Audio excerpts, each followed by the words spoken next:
नमस्कार, स्वागत आहे आपल्या चॅनलवर। रोज मुलांना टिफिनमध्ये काय द्यायचं हा प्रश्न प्रत्येक आईला पडतो ना। मग आज मी घेऊन आले आहे मुलांना आवडेल अशी झटपट, चविष्ट आणि टिफिनसाठी एकदम परफेक्ट रेसिपी। चला तर मग कमी वेळात अगदी सोप्या पद्धतीने रेसिपी बनवूयात। चला सुरुवात करूयात। तर आज आपण बनवणार आहोत झटपट अशी पनीरची भाजी। तर सर्वप्रथम पनीरच्या भाजीसाठी मी कांदे आणि टोमॅटो कट करून घेणार आहे। आणि आता पनीर म्हटला की प्रत्येक मुलाची फेवरेट डिश असते आणि ते बऱ्यापैकी माझा मुलगा तर पनीरची भाजी स्कूलमध्ये नेत असतो टिफिनमध्ये।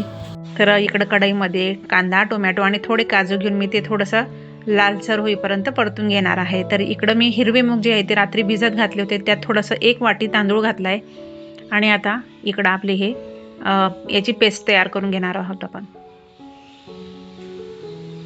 चला तर आता कढईमध्ये तेल गरम करत ठेवलेलं आहे आणि आपण पनीरचे छोटे छोटे असे क्यूब करून घेतले आणि ते थोडेसे फ्राय करून घेणार आहे। याच्याने भाजीला छान टेस्ट येते। आणि नंतर कढईमध्ये थोडंसं तेल ॲड करून मी ग्राइंड केलेलं पेस्ट मी आता कढईमध्ये घालते।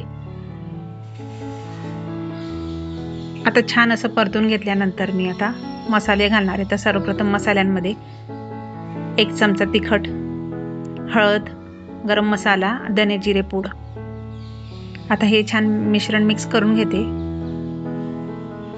अगदी झटपट होणारी रेसिपी, खूप नाही वेळ लागत। आता चवीसाठी आपण थोडं मीठ घालूयात आणि नंतर पनीर छान असं मिक्स करून घेणार आहे। आणि आता तुम्ही थोडंसं तुमच्या आवडीनुसार, तुम्हाला भाजी घट्ट हवी असेल किंवा पातळ, त्यानुसार तुम्ही पाणी घालू शकता। आणि आता आपण घालणार आहोत कोथिंबीर। तयार झालेली आपली पनीरची भाजी।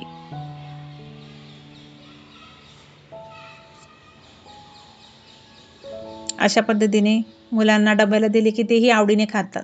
त्यानंतर मी इकडे हिरवे मूग, थोडे लसूण आणि कोथिंबीर आणि मीठ हे घालून मी मिश्रण मिक्सरमधून वाटून घेतलं। आणि त्यानंतर आता पॅन गरम झाल्यानंतर थोडंसं तेल घालून मी आता इकडं डोसा काढून घेते। हे डोसा पण खूप पौष्टिक असतात। मुलांना सकाळच्या घाईत तयार होणारा हा चिला एकदम परफेक्ट ऑप्शन आहे। एक चांगलं हेल्दी ऑप्शन आहे टिफिनसाठी, मुलांसाठी, आपल्यासाठी। तर तयार झालेली आपली पनीरची भाजी, हिरव्या मुगाचे डोसे आणि इकडे चपातीही मी करून घेतलेली होती। आणि तसेच मुलांना काहीतरी आपण एखादं फळ देतो, तर मी इकडं आज त्याला केळी दिलेली आहे टिफिनसाठी। बाकी सॅलड वगैरे। तर तयार झालेली आहे आपली मुलांची टिफिन रेसिपी।